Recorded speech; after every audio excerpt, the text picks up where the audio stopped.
rikëthyem në studio, kështu ju urojmë edhe njëherë gëzuar festën e Fitër Bajramit, ne si çdo Bajram tjetër edhe sot e fillojmë me intervistën e parë me kryeimamin e Bashkësisë Islame për të folur edhe si ishte ky Ramazan, sepse ne kishim edhe bashkëpunim me Bashkësinë Islame, ku realizuam edhe intervistat për muajin e shenjtë të Ramazanit, por edhe do të flasim edhe si shkoi Ramazani dhe falja e namazit të Fitër Bajramit. Përshëndetje, mirëmëngjesi dhe gëzuar festën e Fitër Bajramit. Përshëndetje, mirëmëngjesi, selam aleikum për gjithë juve, stafin tuaj, televizionit, shikuesve tuaj, po kështu ju uroj nga zemra festën e Fitër Bajramit apo Bajramit, mos siç i themi traditën tonë.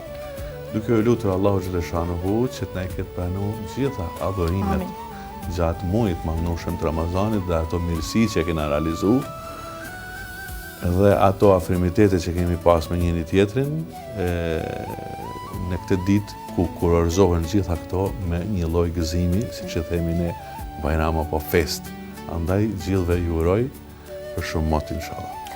Çfarë të dyja festat, si e Fitër Bajramit, ashtu dhe Kurban Bajramit, kanë madhështinë e tyre, por ndihet ndoshta ndjenja më madhe pak në Fitër Bajram, meqense marrim edhe shpirtërisht më tepër nga muaji i shenjtë i Ramazanit. Pikërisht edhe për këtë, edhe populli jonë pikërisht edhe për këtë e ka quajtur Bajram i Madh. E ka quajtur Bajram i Madh, po në fakt për nga ditët është më pak se Kurban Bajrami.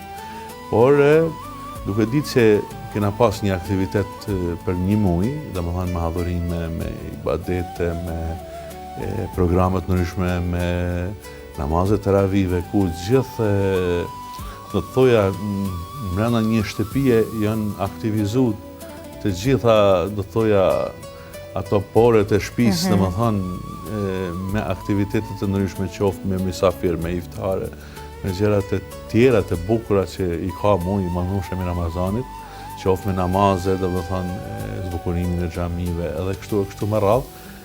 Dhe pas një intensiteti të madh ku rezulton domethënë me gjithë këtë arsenal ibadetesh dhe mirësish, natyrisht që edhe gëzimi është më i madh. Por në një anë edhe ndihem keqardhje për largimin e këtij muaji, por Zoti e ka bë emër që çdo gjë të jetë në cakun e vet, në kohën e vet. Dhe siç thash, në njërin anë kur ndihem keqardhje, në anën tjetër ndihem edhe gëzim për festën e Bajramit të Madh. Pra, kurse Bajrami i vogël, siç e themi ne në traditë, lidhet pak me, si më thonë, me sakrificën edhe si thosh edhe ai ka atë, domethënë se Bajrami është fest, domethënë se aty janë dy festat të cilat na i ka lënë pejgamberi alayhis salatu wassalam. Por siç thash, kjo është pak më e veçantë për nga koha dhe për nga marrja e kohës, sepse kemi rreth një muaj që në një farë mënyrë gjithsecili prej nesh ka bërë sado pak. Ka bërë sado pak edhe nëse është privuar nga uji, nga ushqimi, për të gjërat e tjera atëherë domethënë përsëri domethënë ka pas atë gëzimin e vet kur ka ish bashkuar në iftar me të afërmit e vet, me familjen e vet në rast të caktuar, apo me miqtë e vet, me shokët e vet e kështu me radhë. Në flisni pak për Bashkësinë Islame, në flisni pak për këto net e Ramazanit, sa ka arritur t'i menaxhoj mirë gjatë këtij muaji, si ligjëratat, si të ftuar e që ishin. Ne dim se kishim edhe mysafirët çdo natë me ligjëratat e tyre, por flas, si keni arritur ta menaxhoni këtë muaj të Ramazanit? Po, e gjithë kjo menaxhohet fal kolegëve, imamëve, sepse pa ta është e vështirë që të realizohet menaxhimi i gjithë këtyre xhamive, sepse bëhet fjalë për 28 xhami. Natyrisht ne me ligjërata kemi pas filluar qysh në muajin Recep dhe Shaban, që i bie domethënë për rreth një muaj e gjys para Ramazanit.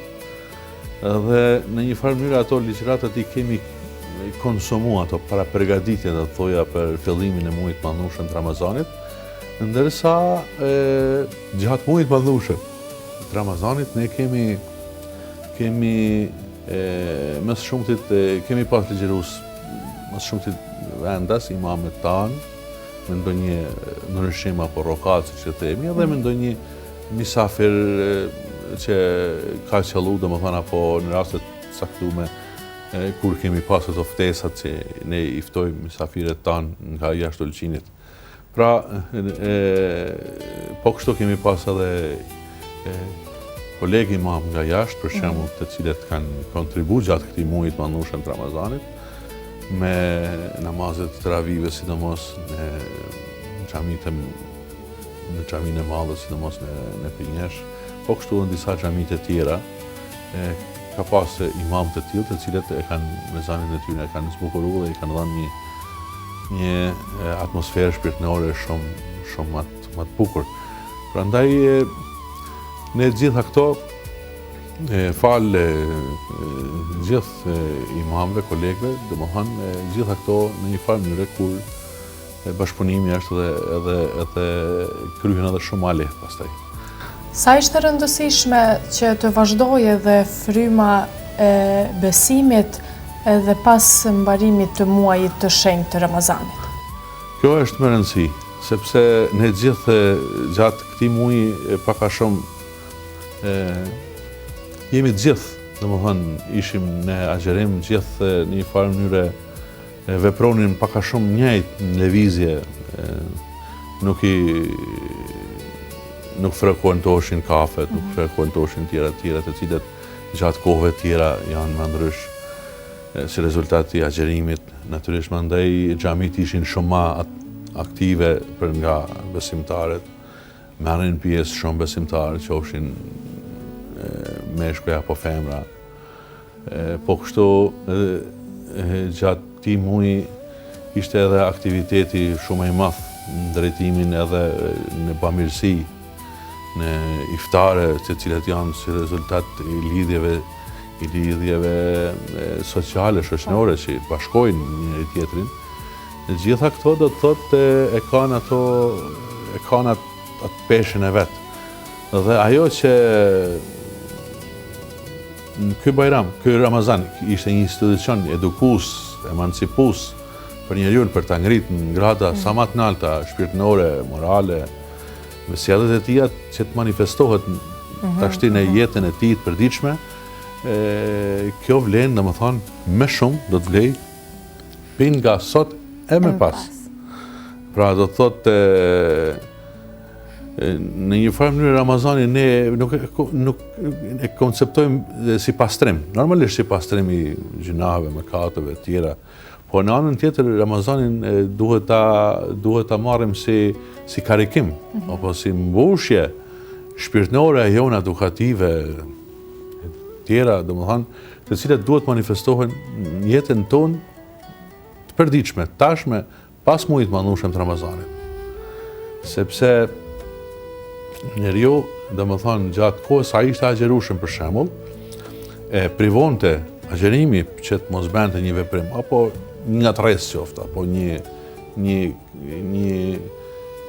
bisedë ndoshta jo të hijshme, domethënë, gjatë muajit mandushëm të Ramazanit vetë agjerimi nuk e lejon një gjatë tillë, domethënë, nuk e lejon do të thotë ngatresën, dhe si rezultat i kësaj, domethënë, njeriu edukohej shumë më bukur, më mirë, dhe në një farë mënyrë merr gradat shpirtërore të cilat në një farë mënyrë engjëjt i kanë, sepse engjëjt as nuk han as nuk pinë, dhe në të vërtetë engjëjt janë edhe që nuk bëjnë gabime.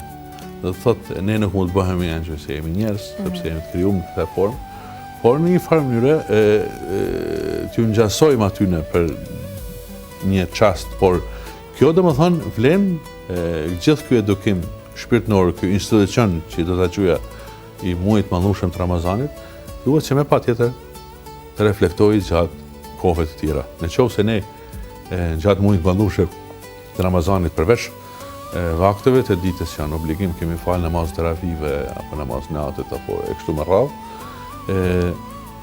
gjitha këto do të thotë duhet vazhdohet ndonjëherë. Për shembull namazi i natës, do të thoja për shembull edhe veçmas në shtëpi, për shembull, jashtë muajit madhnueshëm të Ramazanit.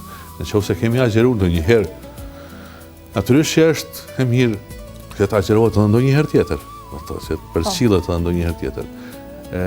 Nëse ne gjatë këtij muaji ishim shumë bamirësa me njëri tjetrin, domethënë, sidomos me ato shtresat që ishin më shumë ma nevojë. Kjo nuk do të thotë që ato nuk kanë nevojë nesër mas Bajramit prap. Domethënë do të vazhdohet përsëri e njëjta gjë, domethënë. Po kjo është një shkollë, një mësim, një edukim për të bërë më të mirë. Për të bërë më të mirë dhe njeriu gjatë ditëve në vijim pas Bajramit do të mundohet që të ketë pak atë peshen apo atë peshen që ka fituar domethënë gjatë muajit të madhnueshëm të Ramazanit. Kemi përmendur vlerat që ka fitër Bajrami, përmendëm. Na tregoni cilat vlera ne si individ duhet të tregojmë në këtë festë? Gjatë kësaj feste, brenda festet. Natyrisht që gjatë kësaj feste ajo që është ma e rëndësishme është që duhet të jenë vizitat e ndërsjellta. Ne gjatë muajit të madhnueshëm të Ramazanit kemi pas vizita, por ndoshta rrethet me të ngushta. Sepse ndoshta edhe shkaku i financave ban që nga njëherë familjet të kufizohen brenda vetes edhe kushteve, për shembull, sepse dikush bën iftar në shtëpi, ndoshta shtëpia aqe mund të marrë persona. Por Bajrami është i veçantë, sepse tashti në Bajram nuk shikohet, nuk shikohet shumë afërsia por shikohet në qoftë se e njohni një person apo ju jeni për shembull që punoni bashkë. Dhe domethënë pa marrë parasysh a jeni të afërm nga ana fisnore apo diçka tjetër, është e mirë që vizitoni njëri tjetrin, domethënë për gjatë festës së Bajramit. Pra ti çoni urimet njëri tjetrit kësaj gjatë festës. Të mos bëhet sepse një praktik e tillë domethënë ka filluar edhe në shumë vende të tjera. Unë pas rastin që të shoh për shembull në vende të tjera, qoftë edhe në vende që janë me shumicë muslimane, ku pritnin më njëherë që të ishte pushimi, sepse jepet pushimi shtetëror për këtë festë, dhe më njëherë preshin veç biletat se ku do të shkojnë me pushime. Pra domethënë do të shkojnë në një vend që s'ka si fal lidhjet, vetëm me bë pushime. Po kjo gjë tek ne nuk praktikohet. Nuk praktikohet, por ka edhe raste që jemi duke ruajtur traditën. Po mendoj që deri tani në përgjithësi ruhet, por ekzistojnë edhe raste të tilla, sporadike, ndoshta po themi po, ekzistojnë edhe raste të tilla kur shfrytëzojnë njerëzit që të marrin pushim edhe më njëherë të largohen dikon të shkojnë për pushime apo për diçka tjetër. Pra domethënë Bajramin nuk duhet ta shfrytëzojmë në këtë mënyrë. Pse do të thoja, ishim njëherë një rast një person po më thotë për to kur rast të vdekjes. Edhe thotë që ose vendi thotë janë shumë ditë, 7 ditë. Mos qëndru në shtëpi. Po. A ka dhe i mundësi me bë ma pak? Domethënë se ideja kjo shoqënia është ku njeriu s'ka kohën me zgjedh me punu me adin domethënë në këtë formë. Po i them ty shteti ta ka dhënë 7 ditë ka dhënë pushim, ti nëse punon, ai ishte në punë shtetit. Ty shteti ti ka dhënë 7 ditë në rast kur të ka vdekje afër baba, nana ishte fjala. Dhe ku është problemi domethënë? Përderisa ty shteti ta ka dhënë një mundësi të tillë, atëherë domethënë ti vetë ligji ta ka dhënë një mundësi. Po nën kuptohet se do të qëndrosh në shtëpi për të presesh. Njerëzit e tjerë gjejnë gjithsesi kohën e vet. Prandaj për me shku për ngushëllime ndoshta. Për ngushëllime. E të njëjtën gjë edhe kjo. Domethënë, ty ta ka dhënë mundësinë, është punu shumë Bashkia Islame, Bashkiati Bashkisë Islame, ku ka nënshkruar edhe marrëveshjen protokollare që është bën ndërmjet qeverisë vitin 2014 mos gaboja, edhe Bashkiati Bashkisë Islame, Bashkia Islame në Malzi, ku sheh një ser rregullash dhe të drejtash që kanë besimtarët musliman për të zbatu, jo vetëm në anën private, pra në jetën e ty në private në shtëpi, por edhe në institucionet publike, duke përfshirë për shembull edhe rastet e xhumas, ku i lejohet domethënë një besimtari që gjatë kohës kuptohet me punën specifike që është, sepse mund të jetë punë që nuk lejon largimin, është diçka tjetër, por punët e cilat mund bëhen, domethënë këto ideja e zëvendësimeve apo në këtë formë, të cilat drejtoria për shembull apo drejtori i asaj ndërmarrje mund ta rregullojë një gjë të tillë, për ato persona të cilët duan që të shkojnë në xhumë, për shembull. Kjo është një gjë që është rregulluar. Apo shumë gjëra të tjera të cilat janë rregulluar që ka punu, domethënë në spitale, qoftë në anën e ushqimeve, halal, kështu me radhë. Dhe ndër tjera domethënë është arrit domethënë edhe festa, qoftë Fitër Bajrami, qoftë Kurban Bajrami, që për besimtarët musliman të jetë ditë feste.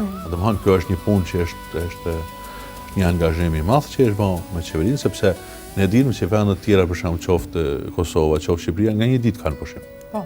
Ata kanë nga një ditë për çdo festë. Do të thotë kjo është një arritje e madhe që ka bën Bashkia Islame normalisht me pushtetin në vendin tonë. Por që kur nepet gjithë kjo mundësi, atëherë domethënë ti duhet ta shfrytëzosh në kuptimin e mirë të fjalës, dhe jo ta abuzosh me të, dhe të shkosh të shti në një vend që të shkosh për turizëm apo në dikun tjetër.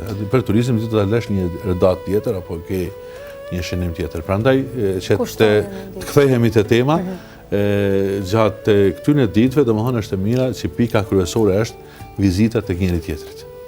Se kjo është ajo që përmban në thelb, dhuratat që mund të jenë te njëri tjetri apo to shtresat që janë më nevojë, për shembull, që kanë nevojë domethënë edhe aty. Të jemi sa më bamirës. Sa më bamirës e gjitha këto. Unë në fillim të kësaj bisede... Përgatitjet e ushqimeve, e melësirave, këtë s'po flasim edhe për këto. Tradita të kësaj feste patjetër. Nuk kanë se si të mungojnë. Por në fillim të kësaj bisede unë e ceka që edhe do të flasim pak shumë edhe për faljen e namazit të Fitër Bajramit. Më tregoni ju si kryeimami i Bashkisë Islame, si shkoi falja e namazit të Fitër Bajramit? Po faleminderit Zotit, gjithçka më shkoi mirë, elhamdulillah, xhamit mendoj që ishin plot. Këtë Ramazan, jo vetëm për Bajram që është më pritshme një gjë e tillë, sepse në Bajram dalin shumica njerëzve, por edhe gjatë muajit mëdhenj të Ramazanit, edhe gjatë teravive, domethënë xhamiat ishin plot, sidomos një pjesë e xhamive ishin shumë me plot, krahasim me vitet me pashme, dhe mendoj që çdo gjë shkoi në rregull, besimtarët banë në Bajram me njëri tjetrin, si thosh, e përshëndetin njëri tjetrin, i lutën Allahu xhaleshanu që t'ia pranoj njëri tjetrit adhurimet, domethënë gjatë muajit mëdhenj të Ramazanit, sepse ne festojmë, por ne i lutim Allahu xhaleshanu që t'na pranoj gjithat atë mund dhe atë sakrifizat thoja që kemi realizuar gjatë muajit mëdhenj të Ramazanit, sepse gjithsesi domethënë në fund feston për atë çka ka. Shpresojmë që të gjithëve të jenë pranuar lutjet dhe agjerimi. Cila do të ishte, ne mesazhe dham shumë në këtë bisedë, po cili do të ishte ai urimi për gjithë besimtarët që janë duke ndjekur në këto orë të parë të mëngjesit? Po për besimtarët e vendit tanë, domethënë uroj edhe një herë festën e Fitër Bajramit, i lutim Allahu xhaleshanu që t'ju ketë pranuar gjitha adhurimet. Për njerëzit tanë, paka shumë, si më thonë, janë në një situatë ndoshta, si më thonë, të mirë për momentin kur shohim se çka ndodh nëpër botë. I lutim Allahu xhaleshanu gjithë bashku që të ndalohen gjitha këto lufta dhe shkatërrimtarët e cilët po i bën dora keqja njeriu, domethënë, edhe njerëzit pafajshëm, fëmijët pafajshëm, kushdo, domethënë gjallësa, pemë, shkatërrime të cilat ndodhin si rezultat i këtyre luftave që po shohim. Inshallah, sa më parë Allahu xhaleshanu bëhet sebeb se këtyre njerëzve t'ju çojë një dritë reflektimi, sepse njeriu është bënë ankor, nuk sheh dhe është qarë. Dhe duke menu veç për vete si individ, por edhe si shteta apo si shoqëri në raste të caktuara nga njëherë nuk shohin tjetrin, nuk shohin dhimbjen e tjetrit, nuk shohin, nuk kanë empati ndaj tjetrit. Dhe gjitha këto domethënë bëhen sebeb edhe shkak që të bëhen gjithë ky shkatërrim i panevojshëm. Dhe njeriu Allahu xhaleshanu e ka pajis me mendje. Dhe kur thot idh qala rabbuka lil malaikati inni ja'ilun fil ardi khalife, kur thot Zoti dhe se unë po krijoj një zëvendës në tokë. Dhe i thojnë engjëjt qalu ataj'alu fiha man yufsidu fiha wa yasfiku ad-dima. A do të krijosh diçka në tokë të cilat ka me pas shkatërrime dhe ka me darxhak. Atëherë Allahu xhaleshanu tha qala inni a'lamu ma la ta'lamun, unë e di atë që ju nuk e dini. Dhe me pas Allahu xhaleshanu i mësoi atij وعلم آدم الأسماء كلها ثم عرضهم على الملائكة. I mësoi Allahu xhaleshanu njeriu disa gjëra. Po çam ta emrata, i mësoi i dha mendimin, i dha arsyetimin që është gjëja më e madhe.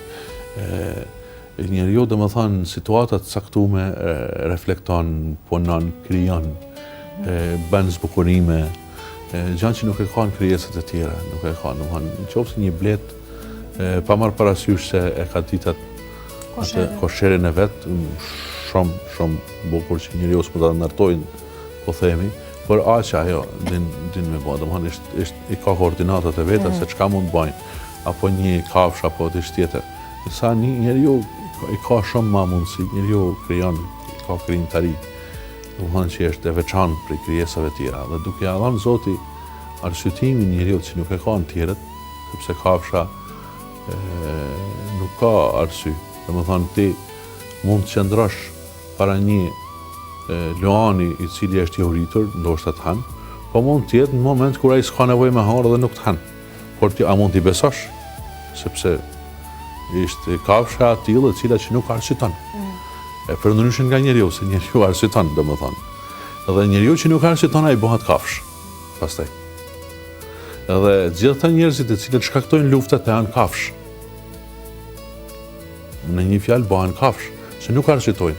Natyrisht kur vjen lufta, kur s'ke çka i bën, si më thoni, hap derën, kuptimin, do të çohesh mbrojtje apo diçka tjetër, por gjitha luftat e cilat to janë shkatërrimtare për grabit, për të marrë, pa marrë parasysh se si edhe për çfarë arsye, gjitha këto janë shkatërrimtare dhe anëqësia. Dhe ta, domethënë, njeriu nuk e kryen misionin e vet për cilin i ka dhënë Zoti me arsyetimin. Dhe ai domethënë bën domethënë mos e shkatërimin.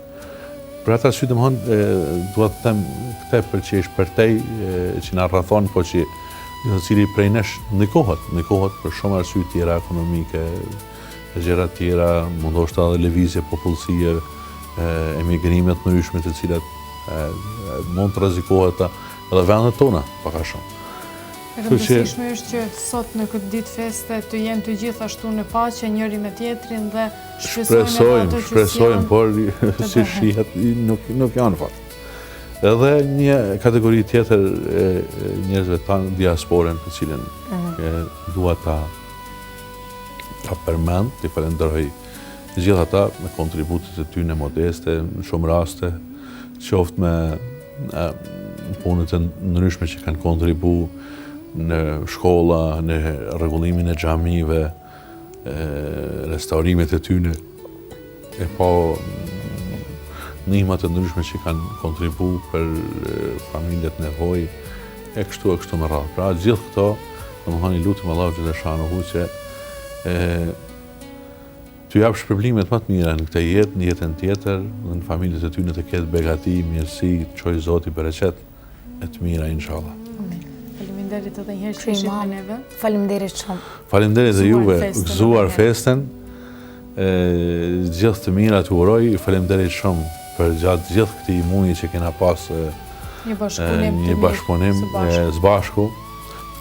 Keni pas rastin që të njihni edhe me imamet tanë që t'i keni në studio tuja. Dhe gjithë ata që kanë natyrisht kanë kontribu për realizimin e anës financiare, gjithë ato afaristë, Allahu xhaleshanu t'ju jap të mira, begati inshallah në jetën e tyre, t'ju jap bereqet e mirësi dhe me gëzim edhe njëherë festen e Bajramit. Ishte kënaqësi plotësisht e jona, si kemi në studio ashtu edhe të përçojmë ligjëratat gjatë gjithë muajit të shenjtë Ramazanit, ligjëratat me fjalët e Islamit. Ne ju falenderojmë edhe juve atje, qëndroni të stacionuar sepse sot do të kemi një gërshëtim të temave si në studio ashtu edhe nga terreni. Vazhdoni të jeni të stacionuar në këtë emision të Bajramit. Ndërsa ne do të vijojmë tashmë edhe me faljen e namazit të Fitër Bajramit. Ndiqeni.